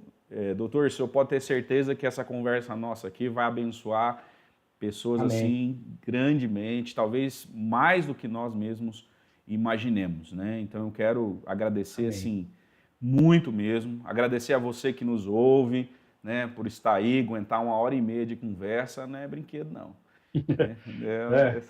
Dois doidos falando, um pastor e um psiquiatra, então é fácil não.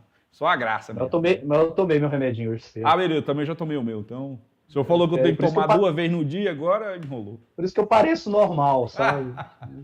Diz que de perto ninguém é normal, alguns nem de longe. Então eu faço o possível para pelo menos de longe enganar. É por isso que a gente fica aqui, né? Muito obrigado. Muito obrigado, me senti muito honrado, gostei muito da conversa.